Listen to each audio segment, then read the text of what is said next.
Why did silence always come before the storm? At the NATO training range that morning, it was the kind of silence that made even the air feel alert, watching, listening. Then, the metallic echo of a rifle bolt broke it.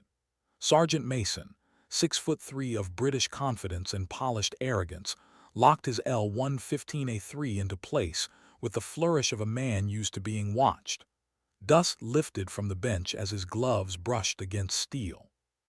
His team laughed at something unspoken, that low kind of laughter soldiers use when pride is the only weapon they're polishing. And then he saw her. Lieutenant Sarah Kine, U.S. Navy. Alone, unassuming, her presence quiet enough to make people underestimate her before they even knew why they shouldn't. "Wanna try love?" Mason's accent stretched the word love like a taunt. The British snipers snickered. A few Americans shifted uncomfortably, pretending not to hear. No one defended her. No one ever did. Sarah didn't move, didn't flinch. Her green eyes fixed on him for just long enough to make him look away, but only for a heartbeat. The wind picked up again, brushing her hair back from her face. Her expression didn't change. That's the thing about her kind of strength. It doesn't demand attention. It waits for the right moment to let truth do the talking. She was awake before the sun. She always was. Her alarm hadn't gone off in 15 years, not once, because her mind was its own clock. 500, eyes open, boots on. The barracks were still dark, the world between breaths. She laced her boots the same way she had in Kandahar, Fallujah, and God-forsaken hills, where dawn never came softly. Her 6-mile perimeter run wasn't about fitness. It was control. Every stride, every breath, every heartbeat under command. She ran without music, without distraction, the rhythm of her feet against gravel syncing with the hum of the base generators waking up. When she returned, sweat glistened on her neck, not from exhaustion but from release. She wasn't running to get stronger. She ran to stay human. In the mess hall, she sat where she could see everything. Back to the wall, view of the entrance, window reflection giving her 180 degrees of awareness. Old habits, born from missions, where not seeing first meant not seeing again. She ate mechanically, oatmeal, 2 hard-boiled eggs, black coffee. No chatter, no small talk. Her left hand brushed the inside of her boot where a small blade rested, a reflex check, a reminder. At the next table, 2 young sergeants whispered between smirks. "She's logistics, right? Probably never fired anything bigger than a 9mm. Their laughter was soft, insecure. The kind that always came from the same place, ignorance dressed as confidence. One of them accidentally knocked over an ammo box, brass casing scattered at her feet. They waited for her to react, maybe flinch, maybe fumble. She knelt quietly and started sorting. By caliber, by condition. Her fingers moved with surgical precision. Each casing clicked against the floor like punctuation marks in a story she wasn't telling. When she finally looked up, her eyes met theirs. No anger, just knowledge. The laughter died before the last casing touched the table. Later, near the armory, an older gunner named Williams approached her. "Lieutenant Kine," he said, scratching his gray beard, "you ever work a Barrett 50 at 1,200 meters?" Sarah looked up from the scope she was cleaning. Why? Trying to figure the drift compensation in crosswind. Books no help. She didn't hesitate. For every 5-mile-per-hour crosswind, you're losing roughly 6 inches of deviation. Bullet drop around 10 mils, depends on your load. But temperature and humidity reset your table. Calculate fresh every time. Williams blinked. "That's not book talk." She met his eyes. "No, it's not." He stared for a long moment, then nodded once and walked away. No more questions. That night, her hands moved automatically over her sidearm. Disassemble, wipe, oil, reassemble. The ritual calmed her. Machines never judged, never doubted, never lied. Under her watch, faint against pale skin, was a tattoo. An Ouroboros, a snake eating its own tail. Encircling it, 7 small stars. Her thumb traced them slowly, one for each life, each name, each ghost. Across the base, Specialist Ramirez's computer hummed. He was supposed to be updating clearance logs, nothing more. But curiosity is its own kind of mission. When he pulled up Sarah Kine's file, the data looked normal at first. Then he saw it. A 5-year gap, 2014-2019. Only one word filled that space, classified. He frowned, ran a secondary search, access denied. A third, unauthorized attempt detected. He leaned back in his chair, staring at the monitor. Who the hell was Sarah Kine? And what did she do for 5 years that the Pentagon buried under black ink? Outside, the rifle range sat under moonlight. Sarah stood alone, eyes on the distant targets, not shooting, just watching. As if she could still see the ghosts of shots she'd fired long ago. The next morning, diesel engines broke the desert quiet. The British SAS arrived in formation, 12 operators, immaculate gear, flags snapping like arrogance in the wind. At their front, Mason walked like he owned the earth beneath him. His reputation came before him. 200 confirmed kills, 4 commendations, the kind of man who made legends by believing his own. He scanned the Americans with predatory casualness, dismissing most. Then his gaze landed on Sarah. Small still, alone by the armory. He grinned. "That one's a bird," he muttered to his teammate. "What's she doing here?" "Admin work, probably," came the reply. "Americans, let anyone join now, don't they?" Their laughter carried across the tarmac. By sunrise, both teams gathered at the long-range rifle course. Targets 400, 800, and 1,200 meters. Wind northwest 8 miles per hour, unforgiving, perfect for showing off. Mason went first. He lay down on the mat like an actor stepping into spotlight, adjusting his bipod with theatrical precision. Bang. Pause. Bang. 5 rounds. All within 3 inches, at 1,200 meters. The crowd cheered. British operators clapped. Even a few Americans nodded respect for skill, if not for character. Then Mason stood, brushing dust from his knee, already searching the crowd. When he found Sarah, his smirk sharpened. "Wanna try, sweetheart?" he said loudly enough for everyone to hear. The laughter that followed was crueler this time, amplified by insecurity. Sarah didn't reply.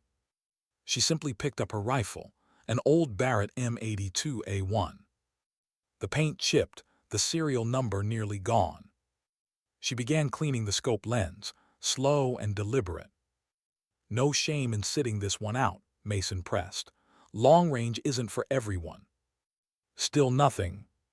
She checked the chamber, inspected the magazine, touched the barrel like a memory. Behind her, whispers gathered like vultures. "She won't even hit the target. This is embarrassing." And at the edge of the group, Ramirez watched, tablet in hand, his heart hammering. Because last night he'd seen something no one else knew.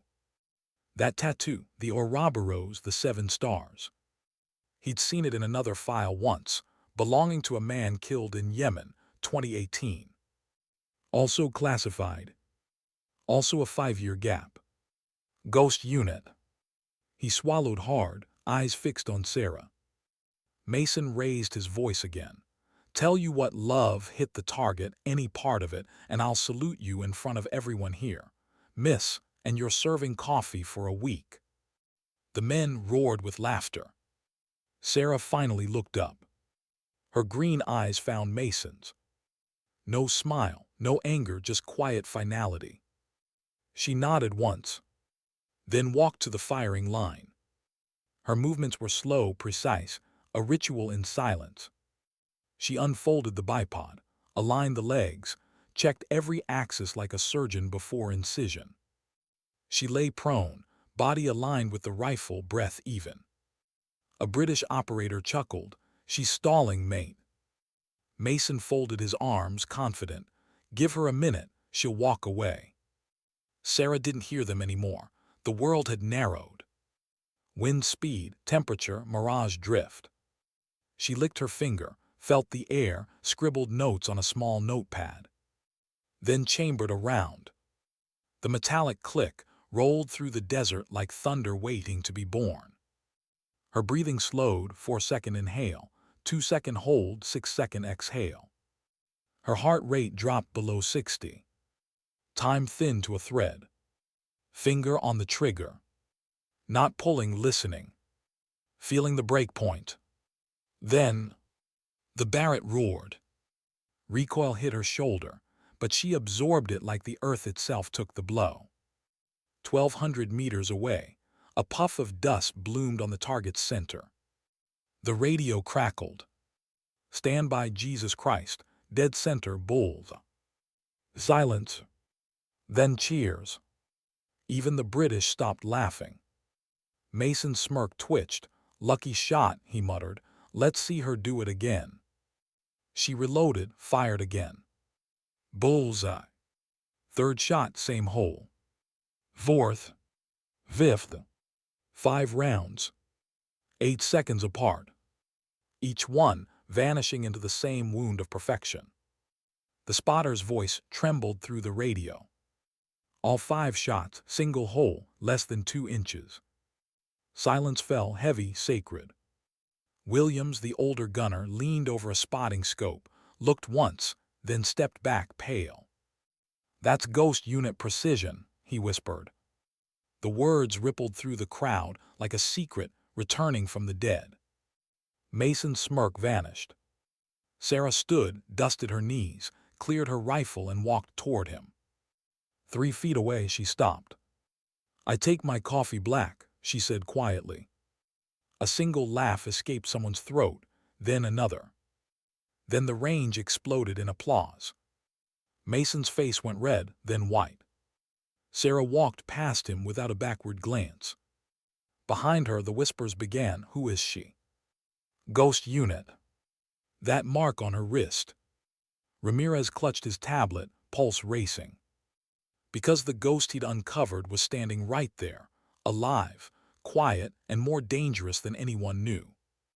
Sometimes silence isn't weakness. It's warning. What happens when the truth walks out of the shadows? On the range that morning, you could almost hear hearts trying to catch up with what they'd just witnessed. The laughter had stopped. The desert wind, once noisy, now carried only disbelief. Even the flag above the observation post seemed frozen mid-flutter. Sergeant Mason stood motionless, his expression empty, the kind of emptiness that only comes when pride shatters so fast your body hasn't caught up to your mind. Around him, soldiers from 2 nations tried to process what they'd seen. It wasn't just a woman out shooting a sniper with 200 kills. It was something beyond comprehension, something precise, otherworldly. Someone whispered, "That's not training, that's experience." Sarah didn't celebrate. She didn't smile or bow. She cleaned her rifle with the same quiet efficiency she'd shown before the challenge. For her, this wasn't victory, it was exposure, and she hated exposure. Mason finally blinked, the tension breaking. His smirk was gone, replaced by something brittle. Luck, he muttered again, but the word didn't convince even him. The crowd began to disperse, uncertain whether to applaud or retreat. But one man kept walking forward, slow, deliberate steps across the gravel. General Morrison. Silver-haired, sharp-eyed, 3 stars on his collar and a past most files pretended didn't exist. Every soldier there recognized the weight of his presence. He'd been in more battles than half of them had birthdays. The chatter died, boots snapped together, hands instinctively found their sides. Morrison didn't speak at first. He just studied the scene, the spent shells, the rifle, the woman standing quietly beside it. Then he turned, looking directly at Mason. "At ease," he said. No one moved. He walked toward the bench, picked up Sarah's notepad still lying open beside the rifle. His eyes scanned the wind calls, the minute corrections, the impossible calculations done by instinct. Perfect, he murmured almost to himself. Every variable accounted for. Then he looked at Mason. "Sergeant, you know what this means." Mason swallowed. "Sir, This means you've just asked one of the deadliest shooters in SEAL history if she wanted to try." The words hit harder than any bullet. A ripple moved through the ranks, a collective intake of breath. Sarah's eyes flicked toward Morrison, but her face remained unreadable. She didn't want this. She built her life on the idea of being unseen, but Morrison wasn't offering her a choice, not today. He rolled up his right sleeve. The sunlight caught faded ink, a snake eating its own tail, surrounded by 7 tiny stars. Gasps broke the silence. That same mark lived on Sarah's wrist. "The Ouroboros unit," Morrison said quietly. "We called them ghosts, 7 shooters who don't exist in any official record. 7 operators who eliminated threats the world will never hear about. Combined," he paused, 437 confirmed kills. His voice was calm, but every word carried the weight of history that had been buried too deep to dig up. He turned toward Sarah. "Lieutenant Kine holds the record among them. Her longest confirmed shot, 2,475 meters. Helmand Province, 2016. 1 round, 40-mile-an-hour crosswinds. 1 high-value target neutralized after 3 drones and 2 SEAL teams failed." A collective gasp. Mason's face turned from red to white. Morrison's tone softened, but his eyes never left Mason. "And you just mocked her." The silence that followed wasn't awkward. It was reverent. The kind of silence that happens when people realize they've just stood in the presence of someone who redefines the word legend. Sarah shifted uncomfortably. She didn't want applause, didn't want vindication. All she wanted was to disappear back into the quiet corners where people stopped asking questions. But the applause came anyway. Slowly at first, 1 pair of hands, then another, then an entire formation of soldiers from both nations standing to honor a woman they'd ignored hours earlier. Morrison's gaze lingered on her, and beneath the hard exterior there was something like pride, or perhaps guilt. He turned to Mason. "You made a bet, Sergeant, honor it." Mason's throat tightened. He looked toward the armory where Sarah had already begun to walk away. Then, with every eye on him, he straightened his back, raised his hand, and gave the sharpest salute of his life. No smirk, no ego, just respect, the kind that burns when it's earned too late. Sarah didn't turn. She didn't need to. Some acknowledgments don't require witnesses. Later that night, the base was quieter than usual. Word had spread like wildfire. Soldiers from both sides spoke of the woman who'd humiliated a sniper legend and made even General Morrison roll up his sleeve. But inside the armory, Sarah sat alone under dim light. The smell of oil and gunmetal filled the air. Her hands moved slowly, cleaning her Barrett piece by piece, though it didn't need it. The motions were about rhythm, not maintenance. Outside, she heard footsteps, firm, steady, familiar. "Still awake?" Morrison's voice filled the doorway. "Old habits," she said without looking up. He stepped inside, eyes scanning the bench, then her face. "You didn't have to prove anything." "I didn't do it for them," she replied. "I did it because he wouldn't stop talking." Morrison chuckled quietly. "You've always had a way with understatement." Silence settled between them, not uncomfortable, just heavy with shared memory. 5 years of silence, he said finally, and they still underestimate you. Sarah reassembled the rifle, locking the bolt with a soft click. "I prefer it that way." Morrison nodded. "You always did." He hesitated, studying her profile in the half-light. "You know what comes next, don't you?" She finally looked at him. "Exposure." He sighed. "Command wants to declassify parts of the Ghost Unit record, enough to restore morale, enough to remind the world what sacrifice looks like." She stared at the floor. We were never supposed to have names. That was the deal. Deals change, Morrison said softly. But truth doesn't. You've earned your peace, Sarah. Even ghosts deserve that. Across the base, Specialist Ramirez couldn't sleep. His computer screen glowed in the dark, lines of code reflecting in his eyes. He wasn't supposed to dig deeper, but something about that tattoo, that precision, the silence around her, it gnawed at him. He typed in an old access route he'd learned from a cybersecurity training module, one that shouldn't have worked anymore. But it did.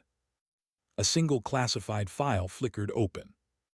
Ghost Unit, Operation Chimera. Inside 7 names, 6 redacted, 1 visible. Kine SL confirmed active status. Deep cover terminated 2019. Terminated. But she was here, alive. Ramirez leaned closer. The next line chilled him.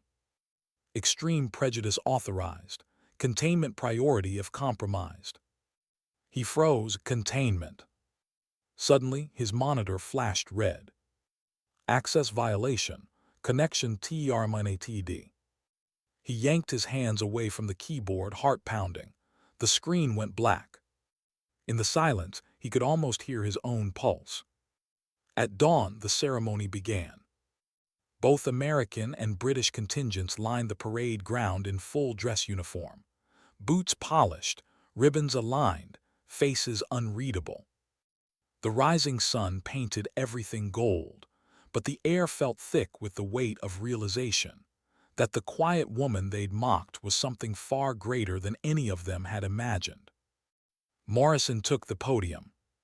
"We gather not just to honor skill," he began, "but silence, the kind of silence that saves lives, not headlines." He called Sarah forward. She walked with the same calm stride she'd used walking away from Mason's bet. "Lieutenant Sarah Kine," Morrison's voice rang out, "served with SEAL Team 6 from 2014 to 2019, 37 operations across 14 countries, 43 high-value targets neutralized, 0 teammates lost." He paused, letting that last number hang in the air like a miracle. Her accuracy rate 98.3%, her success rate 100. He turned to her, his voice softening. "The Navy Cross, the Silver Star, 3 Bronze Stars for merit." He pinned the medals himself. Applause thundered across the ground. British and American soldiers alike standing, clapping, some even saluting. Mason among them, eyes fixed ahead, jaw tight with something between shame and admiration. Sarah stood motionless, her face neutral. But deep inside, something shifted, not pride, not relief, just acceptance. She'd carried ghosts for too long. Maybe it was time to let one go. After the ceremony, Morrison found her near the empty rifle range. "Walk with me," he said. The morning was bright, the desert stretching wide and endless. "You've been under longer than anyone," he said quietly. "You deserve to rest." She smiled faintly. "Rest feels foreign." "You'll learn," he said. They walked in silence for a while, then Morrison's tone changed. "Ramirez has been digging." "I know," Sarah said. "He's curious but harmless." "Curiosity," Morrison replied, "is what built the Ghost Unit and what destroyed it." He stopped walking. "We've intercepted something. Encrypted traffic, someone asking about the 7 stars, using our old codes." Sarah's expression hardened. "Who?" "We don't know yet, but the messages came from inside the intelligence network." A pause, the wind picked up. "Could be a leak," Morrison said. "Could be something worse." He handed her a manila folder. "Read it." She flipped it open, scanning quickly. Her jaw tightened. "This can't be right." "I wish it was." Inside was a single name, Deputy Director Harold Sewell, CIA, 40 years of service, impeccable record, 3 presidential commendations. "He's asking about you," Morrison said. "About Ghost Unit." Sarah's eyes met his. "Why now?" Morrison's answer came like a sigh. "Because some ghosts shouldn't have been buried." In war, silence can be protection. But sometimes, it's just the calm before the next shot. How do you disappear again, when the world has already started to remember you? Sarah stood at the edge of the runway, wind tugging at her uniform, her eyes fixed on the transport aircraft waiting under the rising sun. Around her, the base buzzed with normal activity, vehicles rumbling, pilots shouting, radio chatter, but all of it faded beneath the weight in her chest. A week ago, she'd been invisible. Now every salute, every whisper carried her name. She'd spent years building silence like armor. Now that armor had cracks. Morrison's words echoed in her head. Someone's using our codes, inside the system. Her hand brushed the manila folder again, still clutched under her arm. Inside, Deputy Director Harold Sewell's photo, his impeccable record, the lines of encryption logs tying him to messages that shouldn't exist. The world didn't know about Ghost Unit. It wasn't supposed to. But someone did, and that meant someone wanted them gone. That night she couldn't sleep. The barracks felt too still, too bright. She sat on the edge of her bunk, elbows on her knees, staring at the floor. The small bedside clock ticked past 200. On the table her watch lay face up, the same one she'd worn through Helmand, through dust and blood and sleepless nights. Its glass was scratched but still ticking, reliable like her. She took it, turned it over, and saw the faint mark beneath her wrist again, the Ouroboros, the snake devouring itself, encircled by 7 stars. 7 stars will fall. The phrase from the intercepted message replayed like static in her brain. Her fingers traced the ink. Each star used to mean someone. Now maybe they meant targets. She whispered under her breath, almost prayer-like, "Not again." The shadows didn't answer. At 600 she reported to Morrison's office. He was already there, standing near the window, sunlight slashing across his uniform. The folder she'd returned last night was open on his desk, new papers added, red ink across the top. "Berlin?" she asked. He nodded. "Yes. Sewell's hosting a classified summit, senior intelligence from half the Western Bloc. MI6, DGSC, MSAD, you name it. A dozen agencies in one room." "And you think he's the leak?" "I think he's the key," Morrison replied. "The encryption pattern used in those transmissions, it originated from his network. Either he's compromised or someone inside his circle is." Sarah crossed her arms. "You want me to go in?" "I want you to watch him," Morrison said. "Quietly. No direct contact unless necessary." She studied him. "You said Ghost Unit was disbanded." "It was," he admitted, "but some skills don't retire." Silence. "Then I'll need a team." "You'll have one, limited, everything off book." "Who?" Morrison opened a drawer, slid over a small case file. "You'll know them when you see them." Sarah opened it, scanning the profiles. 4 faces, 2 familiar. Ramirez, the curious IT specialist, recently reassigned. Corporal Myra Zhao, Marine Recon. Lieutenant Elias Dorn, Air Force Intelligence. Chief Petty Officer Rourke, Logistics Officer turned Operator, call sign Ghost Hound. "Misfits," Sarah murmured. "People who don't ask why," Morrison replied. "Only how." Berlin was cold. Gray sky, light drizzle, streets gleaming with rain like mirrors.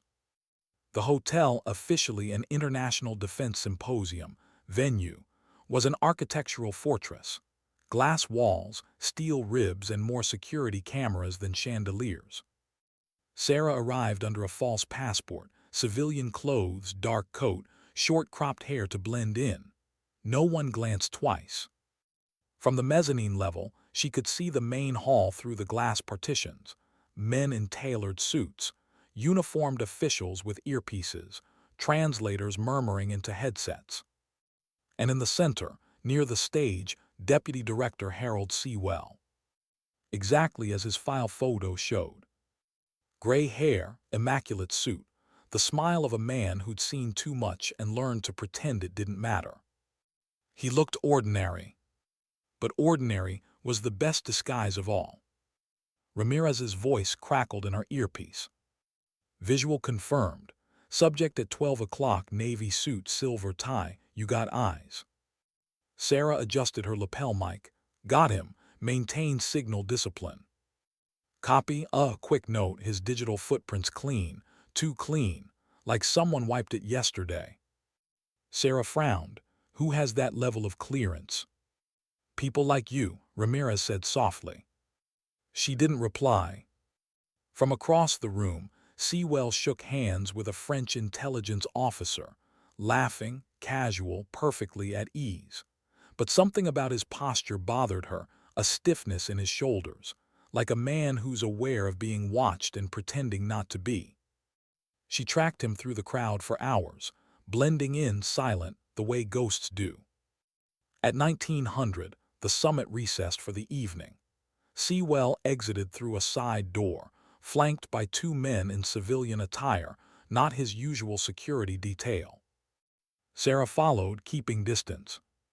Outside, the air was colder, wind slicing through the narrow Berlin street. The men walked quickly toward a waiting car, black sedan, diplomatic plates. Her hand brushed the small communicator at her collar. Ramirez, track that vehicle. Copy, GPS active. Route heading east toward Friedrichstrasse. Stay on it. She turned away before they noticed her. Later that night, in the safe house on the outskirts of the city, Sarah reviewed the footage. Ramirez had patched into hotel surveillance feeds, compiling angles of Sewell's interactions. Most were standard diplomatic exchanges, formal smiles, but one stood out. A brief moment at 1742. Sewell at the bar. A woman approached him, brunette, tall, Russian accent based on the lip pattern. They spoke for 11 seconds. Then she slipped him something, a card or microchip, before walking away. Freeze frame, Sarah ordered. Ramirez magnified the object, a data key, military grade. Got a serial match, Ramirez said. Encryption pattern identical to Ghost Unit's old ops server. Sarah's breath caught. Our codes. Exactly. She leaned back in her chair, pulse quickening. He's not just compromised, he's trading classified protocols. Ramirez swallowed. That means. It means he knows who we are. The next morning, Sewell held a private meeting in one of the restricted conference rooms. Sarah positioned herself in the service corridor, earpiece tuned to the bug Ramirez had planted the night before. Static, then faint voices. You're certain? Sewell's tone calm, confident. A second man replied, his accent thick, Slavic. The Ghost Unit was buried for a reason. Why resurrect them now? Because they're the only loose ends, Sewell said, and loose ends make excellent leverage. A chair scraped, papers rustled. 7 stars, Sewell continued.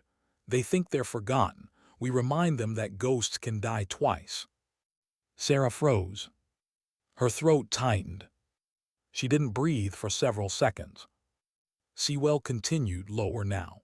The data package contains their last known identifiers. Start with Kine. The sound of a lighter, a match flared. She's already visible again, Sewell murmured. Perfect bait. The recording cut. Sarah exhaled slowly, her heart pounding. Ramirez's voice crackled. Did you just hear that? I did. What do we do? Sarah's jaw clenched. We hunt the man who's hunting us. For the first time in years, she felt it. That old clarity. The kind that came only before a mission you didn't expect to return from. Not adrenaline, not fear, just focus. She walked to the window, rain streaking down the glass, the city lights fractured and trembling in each droplet. Ramirez, she said quietly, how fast can you clone his access key? He hesitated. You want to infiltrate CIA encrypted storage from a hotel Wi-Fi connection. Exactly. You're insane. Efficient, she corrected. He laughed nervously. Give me an hour. She smiled faintly, the first real smile in days. You've got 30 minutes. Midnight. The rain had stopped. The streets below shimmered with the reflection of headlights and neon. Sarah sat at the small desk in the safe house, laptop open, Ramirez's voice whispering updates in her ear. Signal locked. We're in his cloud backup. Two-factor authentication bypassed. Downloading now. The line went silent. Ramirez. Static. Ramirez respond. Nothing. She felt the air shift. From the shadows of the apartment, a figure moved, quick, professional. Sarah spun, gun drawn, finger firm on the trigger. Easy, a voice said, male, calm, American. He stepped into the dim light, tall, sharp-eyed, wearing tactical black. Lieutenant Kine, he said softly, you need to come with me. Her stance didn't waver. Who sent you? General Morrison. Her jaw tightened. Prove it. He slid a small badge from his pocket, Morrison's personal seal, encrypted holograph still intact. Sarah lowered her weapon slowly. Ramirez, she demanded. He's safe, the man said. We extracted him when the system flagged an intrusion. Someone traced your signal. Sarah's eyes narrowed. See well. He nodded once. Her pulse spiked. Then he knows I'm here. Not just you, the man said quietly. All 7. She froze. What? He's activated a black asset protocol. Codename 7 stars. He's coming for the ghosts one by one. Sarah stared at him, every muscle locked. How long do we have? Not long enough. Outside, Berlin streets were silent again, rain returning, soft and steady. But inside Sarah Kine's chest, the storm was already awake. And this time, the ghosts were the ones being hunted. Some secrets die quietly. Others reload first. What if the ghosts you buried started leaving footprints again? The air in Berlin had changed. The kind of change soldiers feel before a firefight, subtle, electric, wrong. The drizzle had turned to fog, thick enough to make streetlights bleed halos into the night. Sarah moved through the mist with practiced silence, her coat collar high, eyes scanning reflections instead of faces. She wasn't running surveillance tonight. She was running from being found. Her contact, the tall man Morrison sent, had vanished into the city with no trace. The name he gave was Dorn, same as the file in her packet. But in this world, names were just paper masks. Somewhere in the distance, church bells marked midnight. Every step she took felt like walking into an old memory. Every shadow whispered the same thing. They know you're alive. The safe house was dark when she entered. Ramirez, she whispered. No response. Her hand found her weapon before the light switch. She moved through each room slow, controlled, the same methodical rhythm that had saved her life in Kandahar's back alleys and Yemeni rooftops. The kitchen light flickered once. Then Ramirez's voice, "Don't shoot, it's just me." Sarah exhaled, lowering the gun. "You need to stop doing that." He looked up from his laptop, pale, wide-eyed. "I didn't go offline. Someone killed the signal, hard, like military-grade hard." Sarah closed the blinds. "You traced it." "Yeah." The ping routed through 3 ghost nodes, then dead-ended at an old NATO relay near Leipzig. "Leipzig," she repeated quietly. "That's 200 miles east." Ramirez nodded. "And guess what's there? Decommissioned storage from Operation Chimera." The name hit her like a cold slap. Chimera, the final mission of the Ghost Unit, the one none of them ever spoke about. She sat across from him, voice low. "You find the others." He hesitated. 2 confirmed. Zhao's still active, recon out of Okinawa, but her comms went dark 48 hours ago. Rourke, not so lucky. Her jaw clenched. What happened? Vehicle explosion outside Virginia, labeled an accident. Sarah's throat tightened.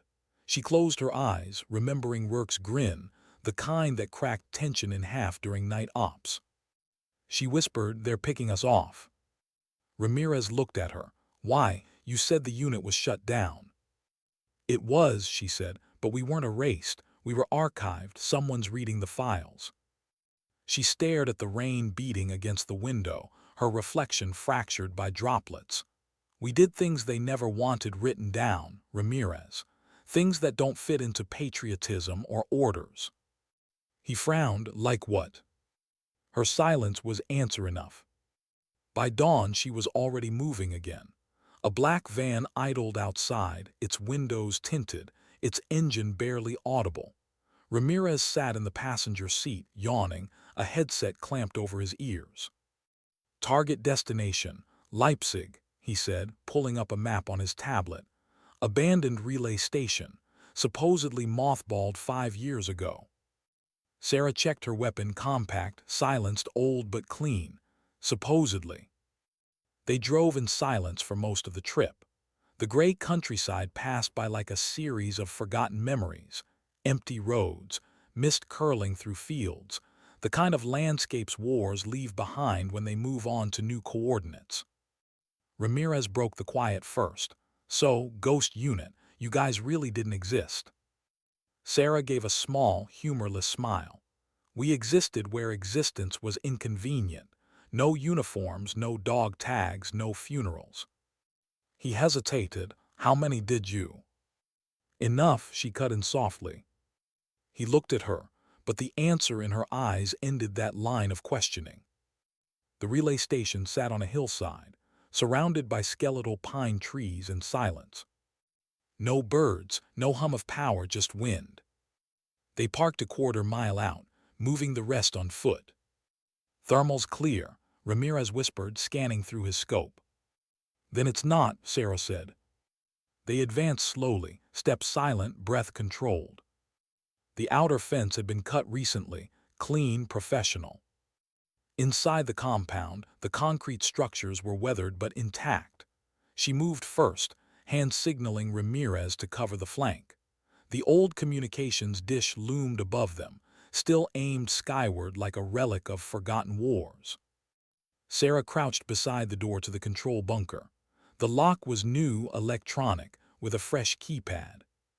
"Definitely not abandoned," she murmured. Ramirez knelt beside her, pulling a device from his bag. "Give me 30 seconds." He connected wires, the screen flickering with scrolling code. The door clicked open. They stepped inside. The air smelled of dust and ozone. Rows of inactive monitors lined the walls, cables snaking across the floor like veins. But in the center, one workstation still alive, its monitor glowing faint blue. Sarah approached cautiously. On the screen, a single line of text blinking. "ACCSSING, 7SDARS protocol." Ramirez's breath caught. "That's it. That's the activation server."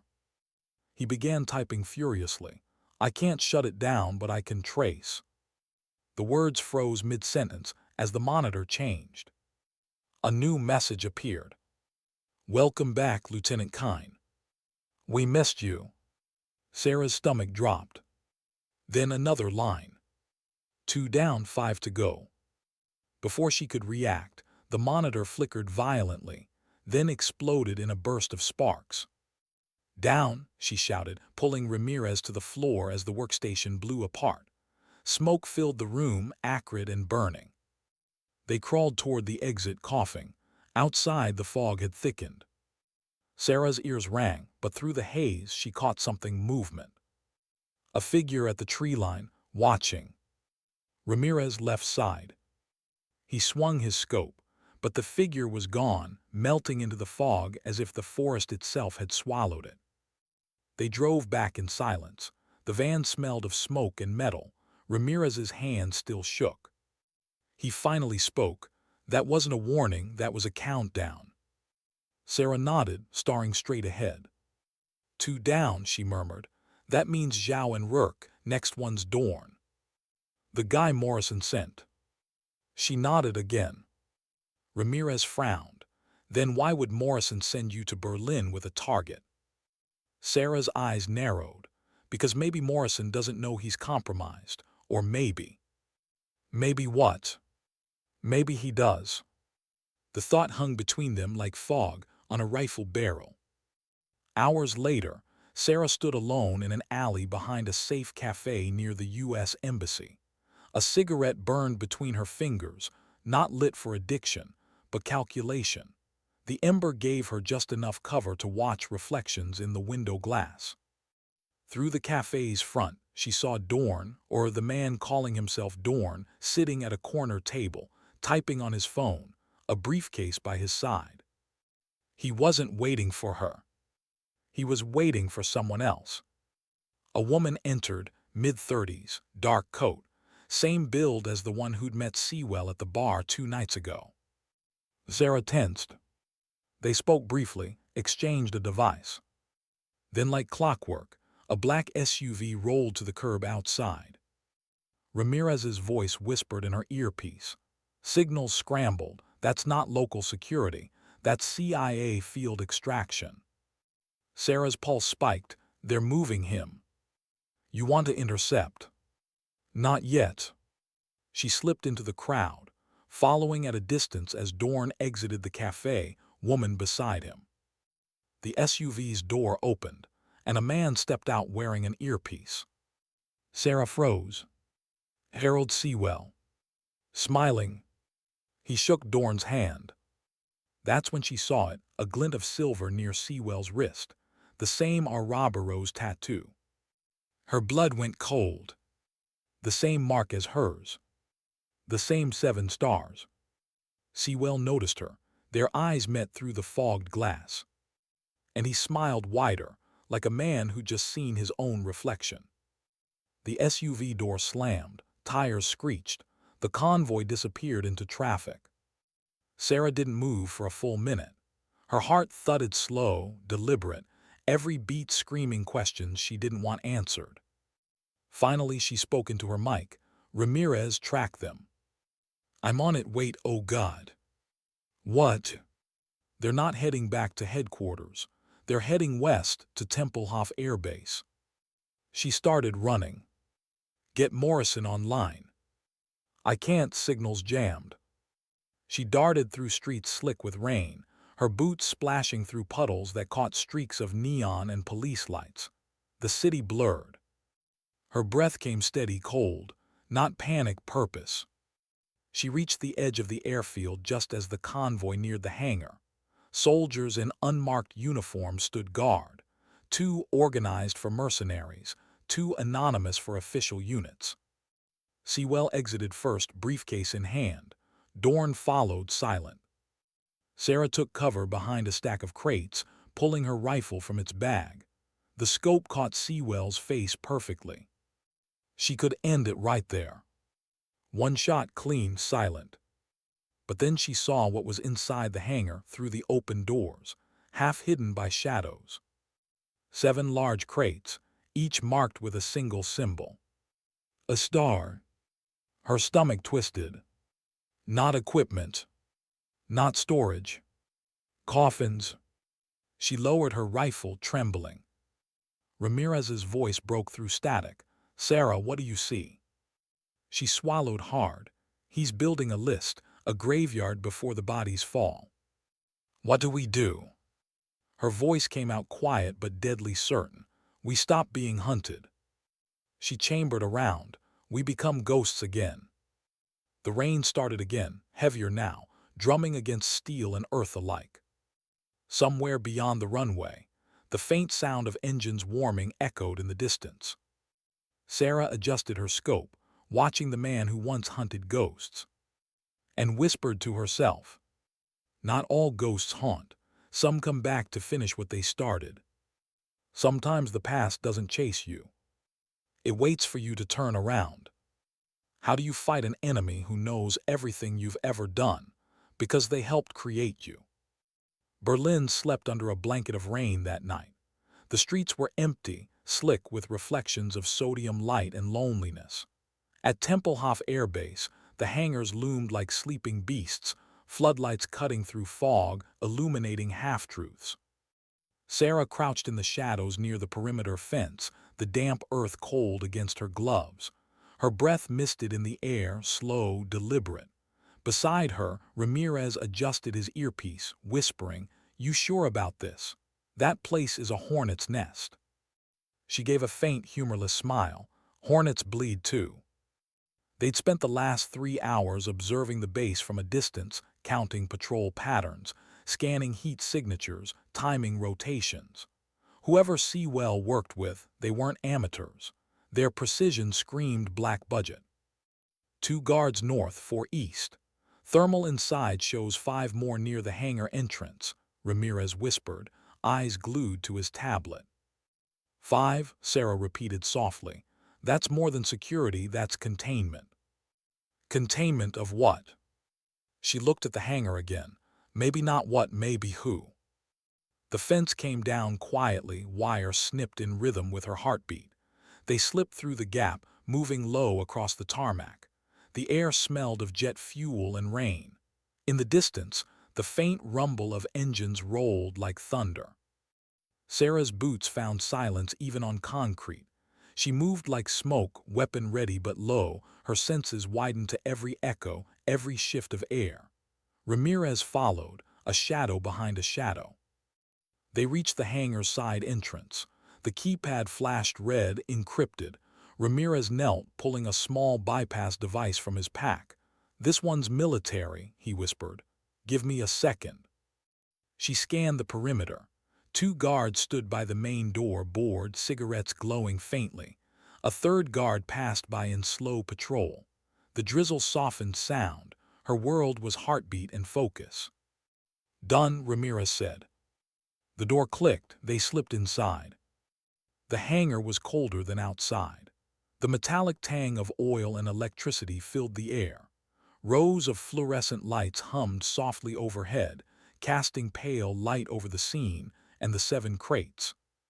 They were massive, matte black, sealed, marked only with stenciled white stars. Ramirez's voice came out as a whisper, "Jesus."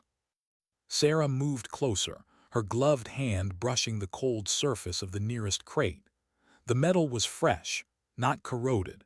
She found a control panel embedded along the edge, biometric lock. "Help me open it," she said. Ramirez hesitated. "If it's wired, we could." "Help me," she repeated. He connected a data cable, typing furiously. Okay, we're in partial override." A click, then a hiss. The crate door cracked open. Inside was not a weapon, not ammunition. It was a coffin. Sarah's stomach dropped. The body inside was sealed in plastic, wearing tactical gear. The face, pale, lifeless, was familiar. "Rourke," she whispered. Ramirez stepped back, horrified. "Oh my God, they brought him here." Sarah swallowed hard. They didn't bring him here, they kept him here. Her eyes darted to the next crate. She walked over, unlocked it. Inside, another body, female, Asian, recon uniform. "Myra Zhao." Ramirez's voice broke. "They have all of them." Her knees almost gave. She gripped the side of the crate to steady herself. The 3rd crate stood half open. She forced it wider. A man's face, stern, cold, familiar. "Dorn," she breathed. But he wasn't dead, not exactly. His chest rose barely. He was alive, tubes snaked from his arms. Monitors pulsed faintly beside the crate. Ramirez whispered, "They're keeping him under. Why?" Sarah stared at the readouts. Cryogenic stasis, memory suppression, experimental protocol. Her voice trembled with restrained rage. "They're not killing us, they're rewriting us." She heard it before she saw it, footsteps, boots, heavy, coordinated. "Hide," she hissed. They slipped behind one of the crates as the hangar doors began to rise. Through the widening gap, a convoy entered, 5 vehicles, armed men. And at their center, Harold Sewell. He stepped out, adjusting his coat, his expression calm, almost casual. The guards saluted. He waved them off. "Begin transfer," he ordered. "Yes, sir," a soldier replied. 3 assets stabilized, awaiting final transport approval. "Assets." Sarah felt something inside her snap.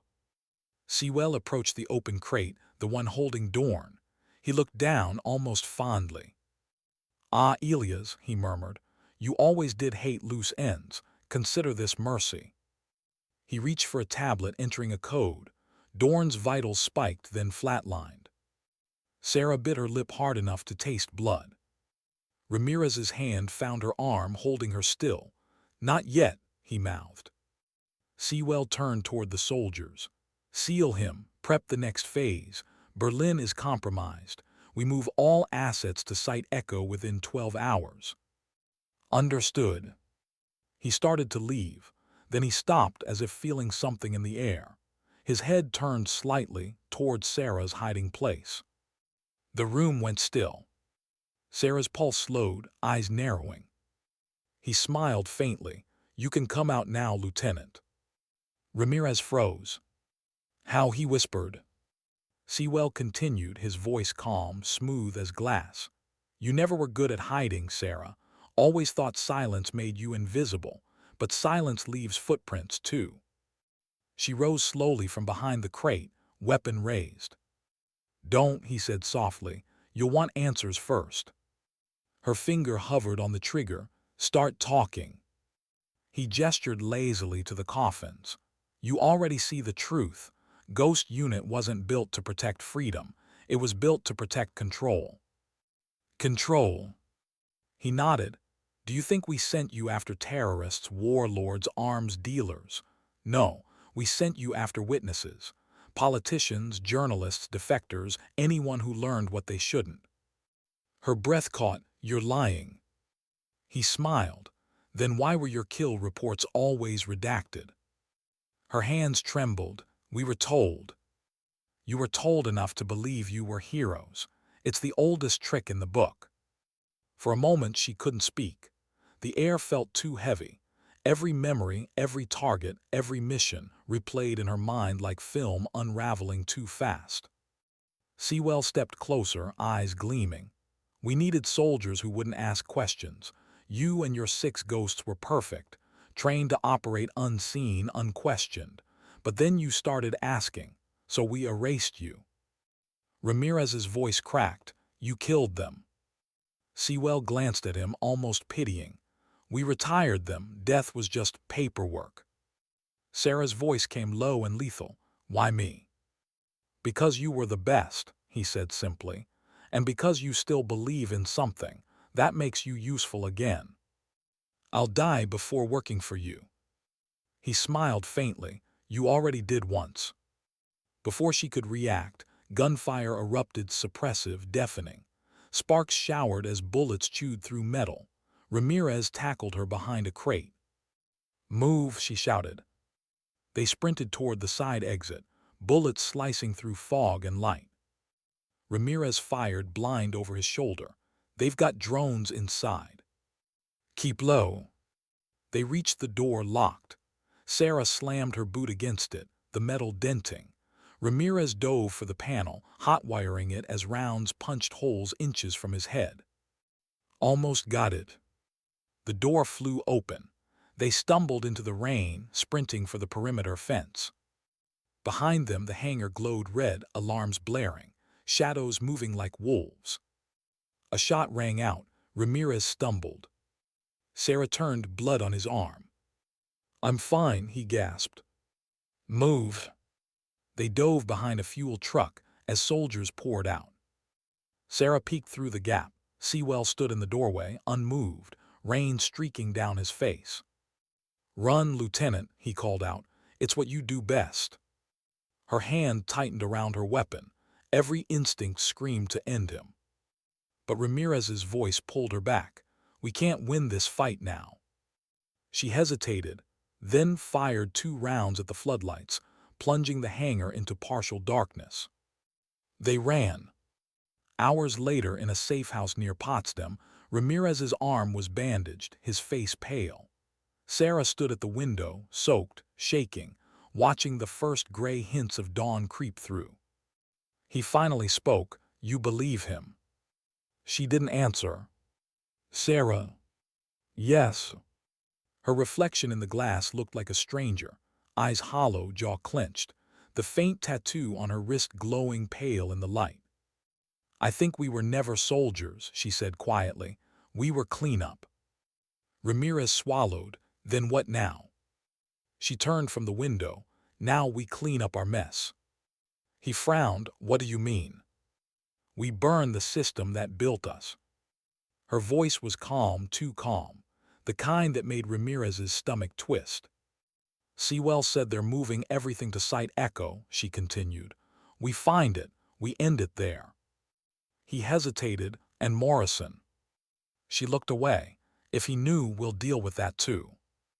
Outside, the city began to wake, unaware that beneath its gray skyline, a forgotten war had just been declared again.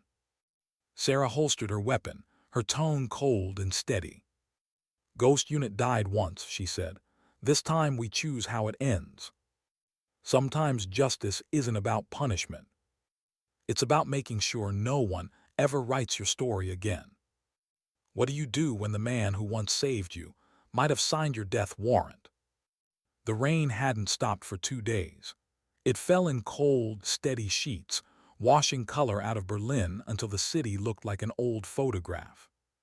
Sarah watched from the window of the safe house as people hurried below with umbrellas and blank faces. Life went on, indifferent, unknowing, while somewhere out there a ghost network prepared to erase what was left of her. Ramirez sat at the table, one arm bandaged, laptop open. Lines of code flickered across the screen like heartbeat traces. His voice broke the silence. "I've got fragments from the hangar servers before the explosion, files labeled Echo Transit.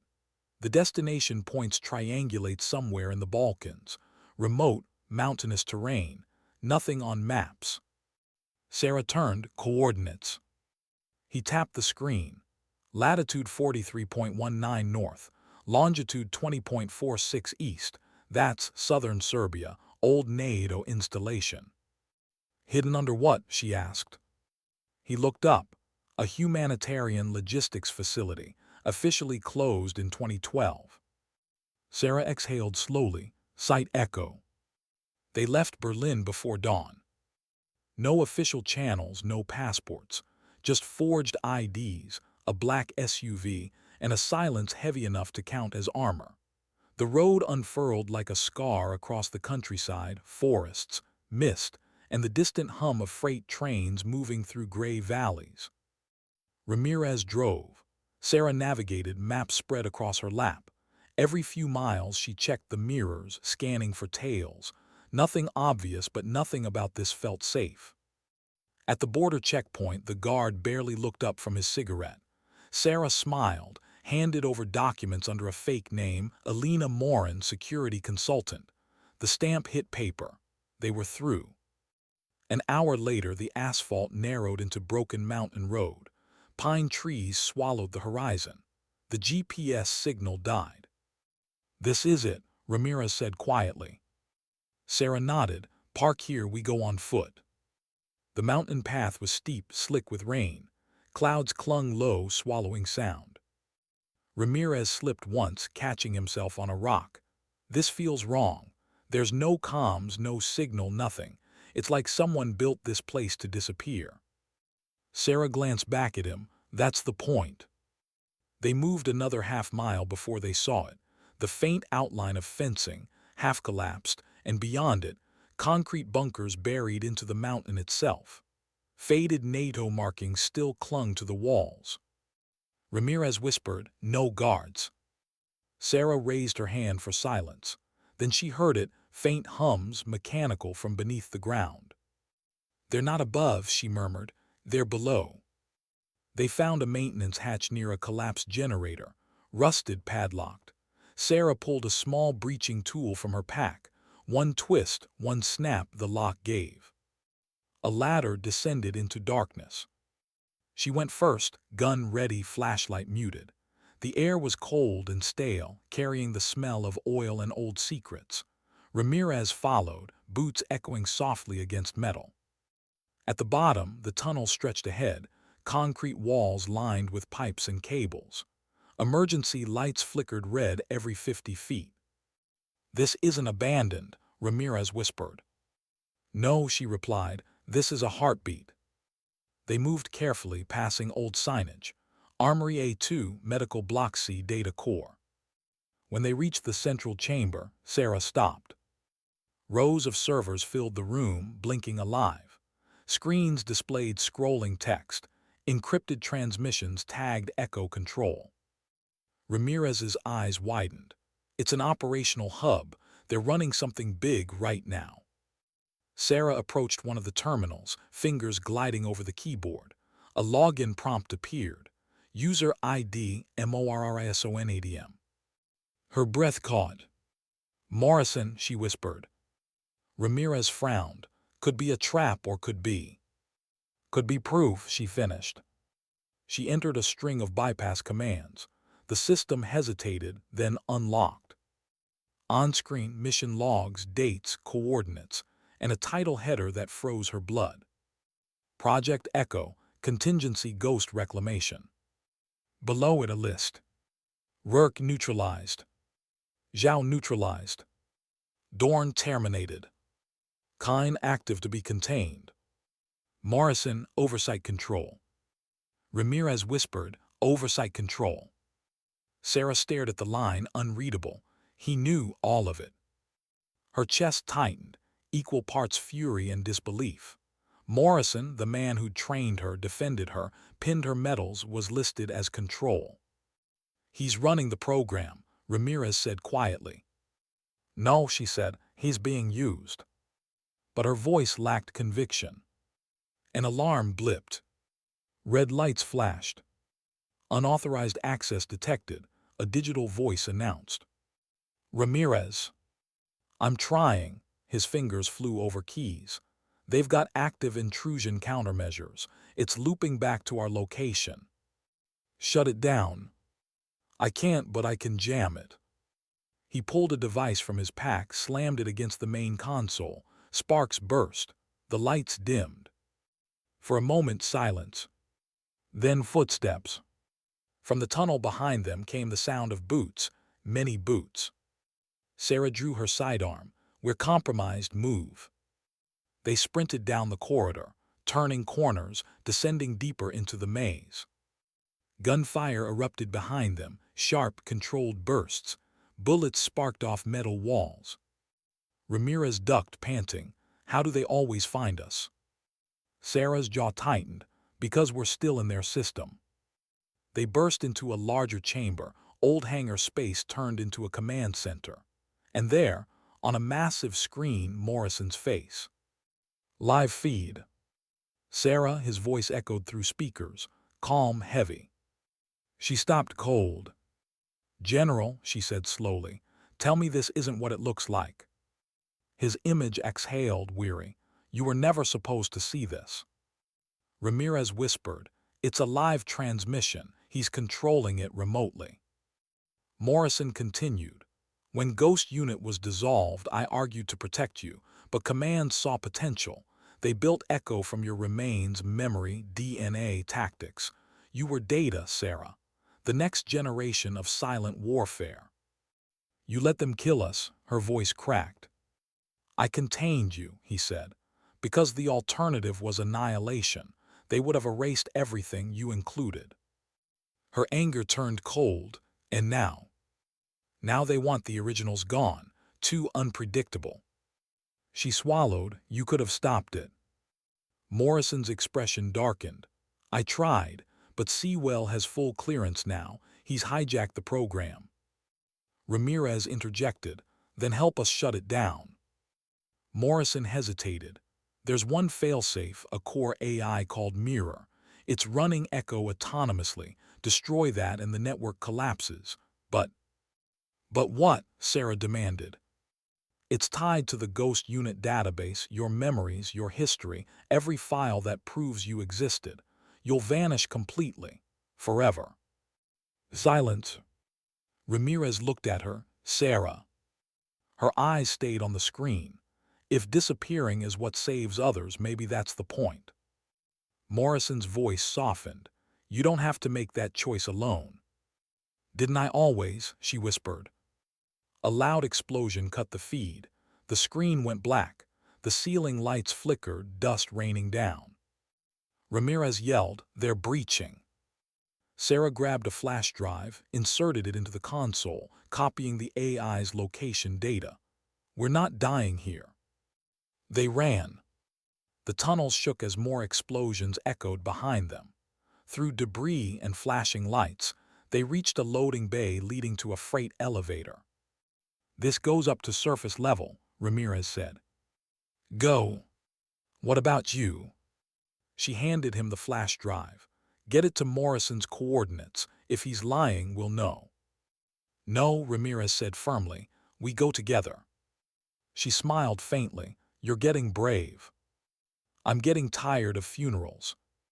Before she could answer, gunfire erupted from above. She pushed him toward the elevator, firing back. One guard dropped, another stumbled. The elevator doors began to close. "Sarah." "Go," she shouted. He hesitated, then slammed the button. The elevator rose, taking him out of sight. She turned, firing her last rounds, moving between cover until her clip ran dry. Then silence, except for the hum of emergency lights and her own heartbeat. She ducked into a side passage, reloaded, breathing hard. Her radio crackled, Morrison's voice again, faint through static. "Sarah, listen. Sewell's moving to activate Mirror from Echo's command node. You have one chance, destroy it before he triggers the purge." She leaned against the wall. "If I do, we all vanish." "Yes," Morrison said, "including me." The line died.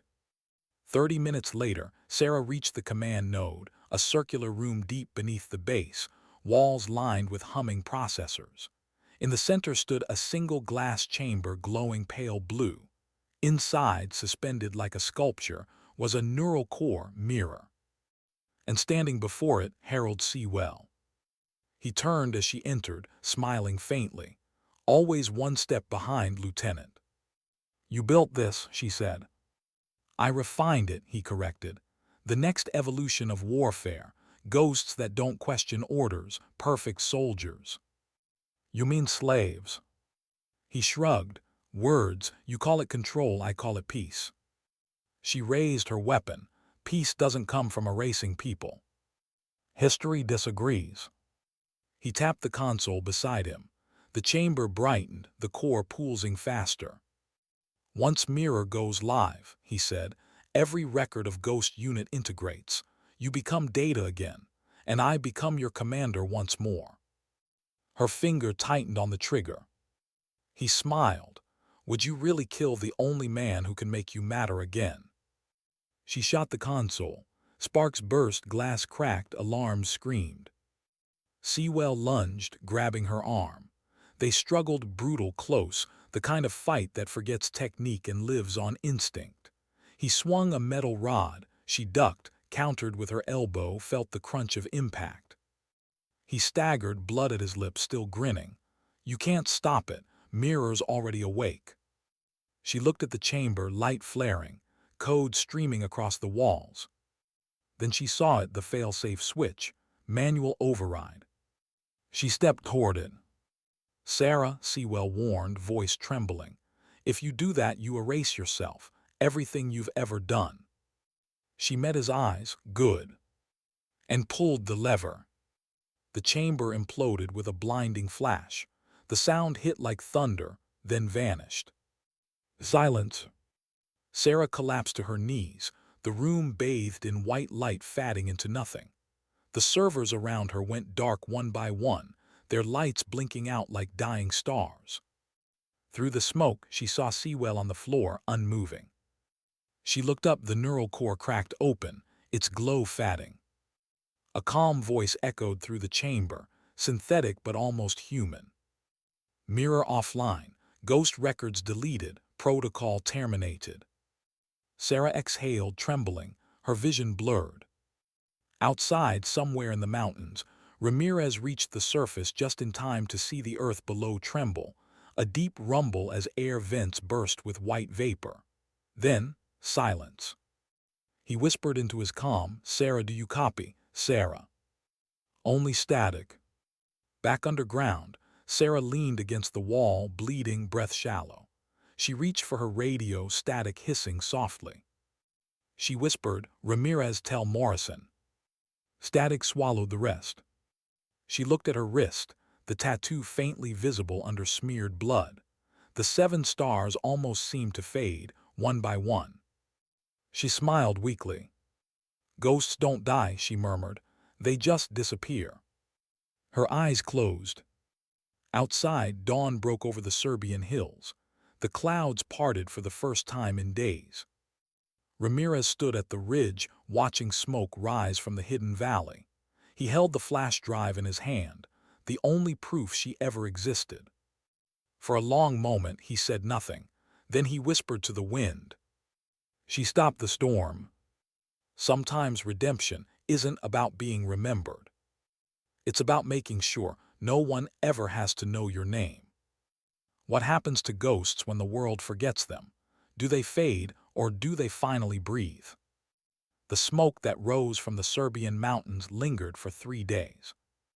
Local villagers said a storm had torn through the valley, lightning splitting rock, fire running beneath the soil. No one knew that a war had ended there, one that never officially began. In a NATO bunker 200 miles away, Ramirez sat before an old field radio, headphones pressed to his ears. Static, nothing else. He'd been listening for 72 hours straight, waiting for Sarah's voice to break through the noise. Every few minutes, he'd whisper her name into the mic. "Lieutenant Kine, this is Ramirez. Do you copy?" Only wind. He hadn't slept. His reflection in the monitor glass looked hollow, haunted. On the desk beside him lay the flash drive, the one she'd forced into his hand before sending him up the elevator. The only piece of her left in the world. When the door behind him opened, he didn't look up. Still nothing. The voice was Morrison's. Older, weary.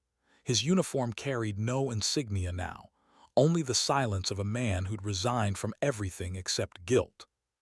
Ramirez took off the headset slowly. "She's gone." Morrison stepped closer. "Maybe." He placed a folder on the table. "We picked up a faint signal 2 hours ago. Encrypted low band. Origin the ruins of Site Echo." Ramirez's heart jumped. "Sarah." Could be, or could be residual code from Mirror. Ramirez frowned. "I thought the system was destroyed." "It was," Morrison said quietly. "But AI never dies clean. It fragments, rewrites, survives inside debris." He nodded toward the flash drive. "That's why she sent that. Insurance." Ramirez plugged it in. The screen flickered, lines of corrupted data crawling like ghosts through static. Then a file name appeared. K-Archive 7. He opened it. A video feed. Dim, flickering. Sarah's face half-lit by emergency light. Her voice came through, strained but steady. "If you're watching this, the system's down. I don't know if I made it out, but that's not the point." Inside Mirror were copies of us, our profiles, decisions, emotions. "I've deleted the control chain, but fragments might survive. If they do, don't try to resurrect them. Let the dead stay free." She paused, breath shaky. "Morrison, if you're hearing this, I forgive you. You built monsters to save people. I just wish you told us which ones we were." The video ended. Ramirez sat back, eyes wet. She knew. Morrison didn't answer. He just stared at the blank screen as if waiting for it to judge him. That night the storm reached the city.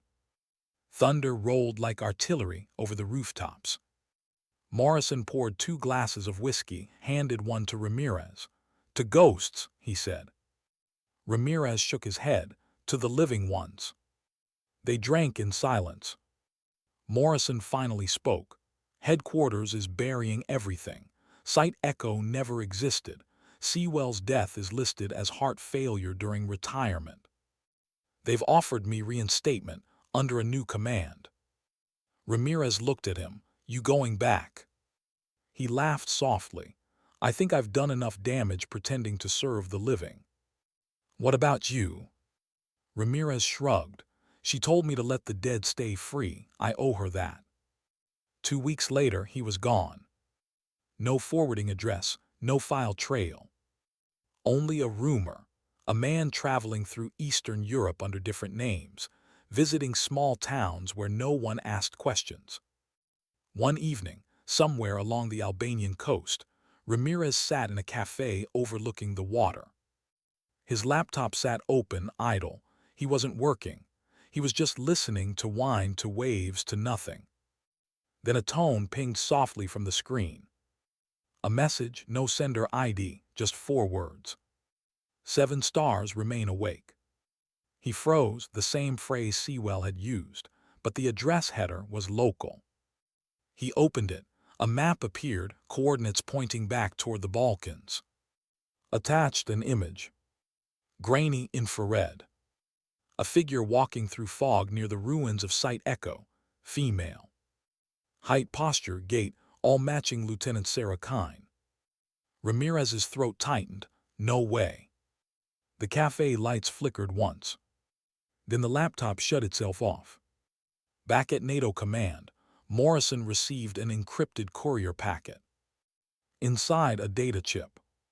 When he played it, a voice emerged from static. General, it said quietly, female, American. I told you ghosts don't die. He closed his eyes. For the first time in years, he smiled. Meanwhile, high in the ruins of Site Echo, rain seeped through cracked concrete. A single terminal blinked to life, running on auxiliary power scavenged from shattered systems. On its monitor, fragments of code rebuilt themselves, reorganizing, stabilizing. A digital pulse formed, not mirror, not control. Something smaller, human-shaped, memory-shaped. Audio replayed from deep storage. Sarah's voice, faint but intact. Ghosts don't die, they adapt. The screen pulsed once, twice. Then the cursor blinked, waiting. A new command appeared, typed by unseen hands. Kine reboot. Ramirez reached the mountain pass 2 days later. The road was washed out by landslides, the air thick with mist.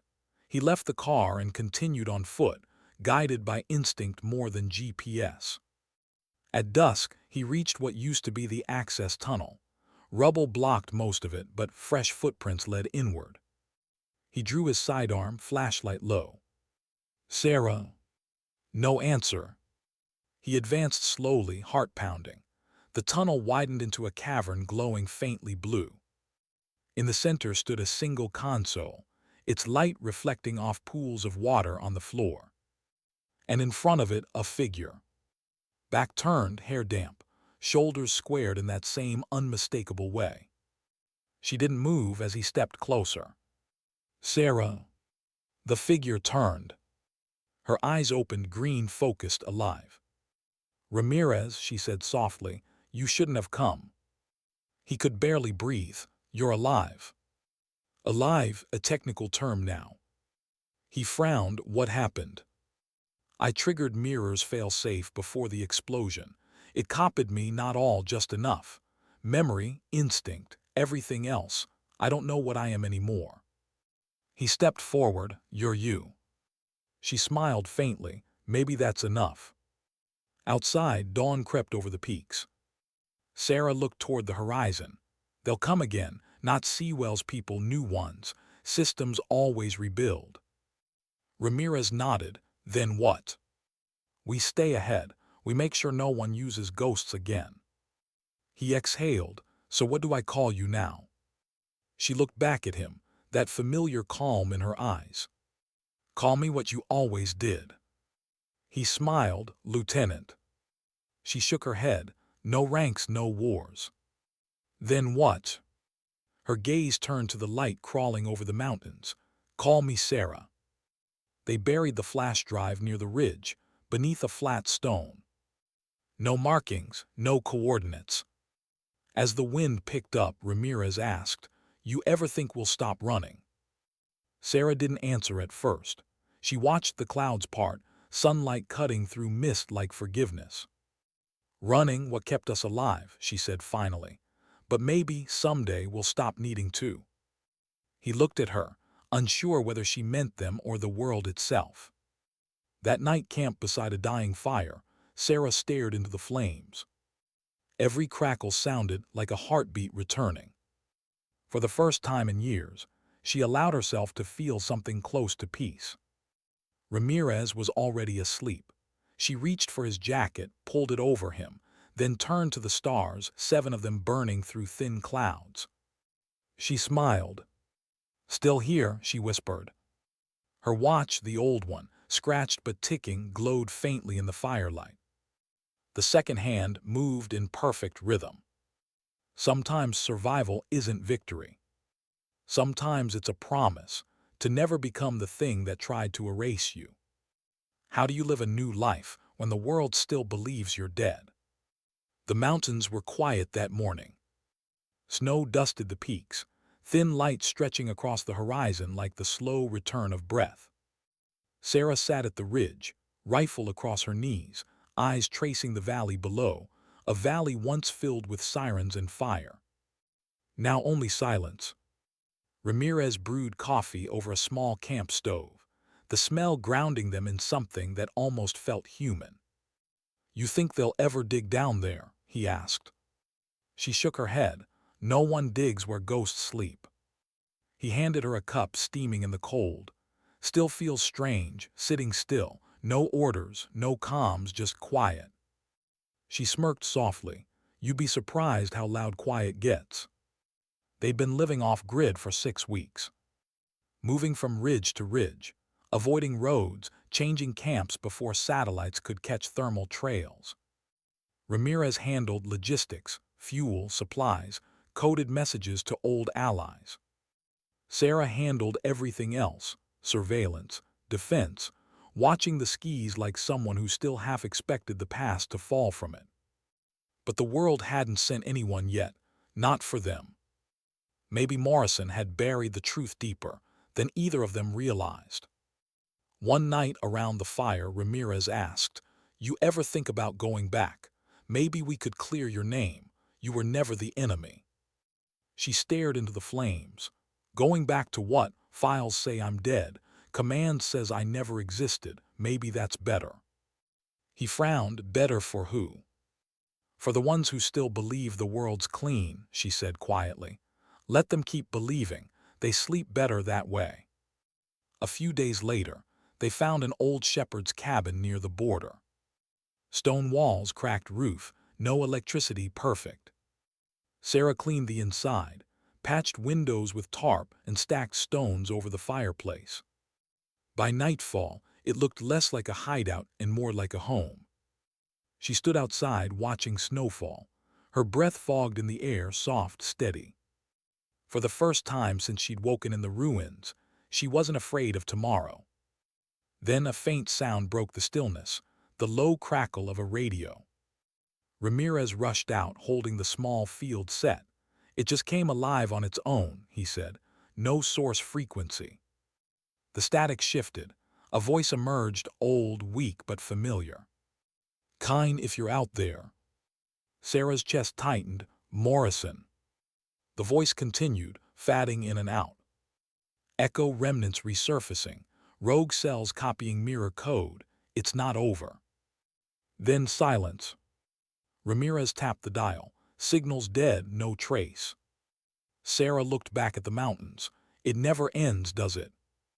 He exhaled. "You want to go after them?" She didn't answer, not right away. She walked to the edge of the ridge, wind tugging at her jacket, eyes on the horizon. Finally she said, "No, not yet." That night she dreamed. Of the range, years ago, the sound of laughter, brass casings hitting concrete, the moment before Sewell's voice mocked her. "Wanna try?"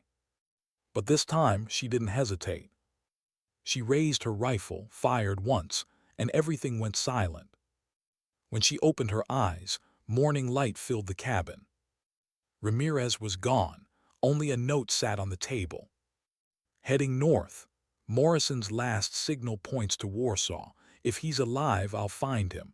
You taught me enough to survive. Don't follow me until you're ready. Lar. Sarah folded the note, slipped it into her jacket. She looked around the cabin, the fire gone cold, coffee still half full. She whispered to no one, I told you I hate goodbyes. For the next month she stayed alone. Days blurred into snow and silence. She hunted, wrote, fixed the radio but never used it. At night she replayed voices in her head, Rourke's laugh, Zhao's quiet calm, Dorn's command bark. All gone, all still here. Sometimes she'd speak aloud, just enough to break the weight of quiet. You'd laugh if you saw this, she said one evening to the empty room. The deadliest shooter in the SEALs can't even light a fire right. She smiled faintly, then let it fade. One evening, while foraging near the frozen stream, she noticed something unusual, tracks. Not animal, human, heavy boots, military tread. Recent. Her instincts sharpened. She followed the trail down the slope, around the bend until she saw it. A man. Tall, wrapped in a gray coat, half hidden by fog. He was Ramirez. He wasn't local either. He carried a radio beacon and a weapon she recognized, a modified M24 sniper rifle. Government issue. She raised her own rifle, scope aligned, her breath steadied. Then the man turned slowly, deliberately. He raised one hand, palm out, not a threat, a greeting. And in his other hand, he held something small. A coin, silver, etched with 7 stars. Her stomach twisted. He placed it on the rock, nodded once and walked away, vanishing into mist as if swallowed by the mountain. When she reached the rock, the coin was cold to the touch. Underneath it, a piece of paper sealed in plastic. She unfolded it carefully. Echo isn't dead, it's learning to forget. M. She stood there for a long time, the words burning through the cold air. That night she didn't sleep. She set the coin on the table, turning it under candlelight. The 7 stars glinted like memories refusing to die. Learning to forget, she whispered, or learning to become something new. She took out an old notebook, the one she'd carried since deployment, pages worn, edges torn, a relic of who she'd been. She flipped to the last page and wrote, If the system survives, I'll burn it again. If I don't, someone else will. Ghosts don't fade, they change shape. She closed the notebook, tied it shut, and placed it beside the coin. Then she walked outside. Snow fell in fine sheets, wind biting. The stars above were bright, impossibly bright. 7 of them stood together, forming a loose arc across the sky. She smiled, still following orders, Weeks later, reports surfaced across Europe. Anonymous strikes on covert labs, data leaks exposing Black Ops projects. Every target shared a single calling card. 7 faint stars burned into the metadata. Governments called it cyberterrorism. Soldiers whispered another name. The Ghost Network. No one could prove it was real. No one ever saw who led it. But among those who listened closely, there were stories of a woman with a rifle and a voice that carried through encrypted channels like wind through old stone. A woman who didn't exist on paper, but who made tyrants afraid to sleep. In a small workshop outside Warsaw, Ramirez looked up from his desk as an encrypted ping hit his terminal. He opened it. A single message. Target neutralized, Phase 2 underway. Yes. He laughed softly. You never were good at retirement. He typed back. Be careful out there, Lieutenant. The reply came almost instantly. No ranks, no wars, just ghosts. He smiled, closed the terminal, looked out at the snow. Months later, Morrison's body was found in a safe house north of Prague. No signs of struggle. No gunshot. Just a notebook open beside him, one final entry written in his steady hand. They were never mine to command.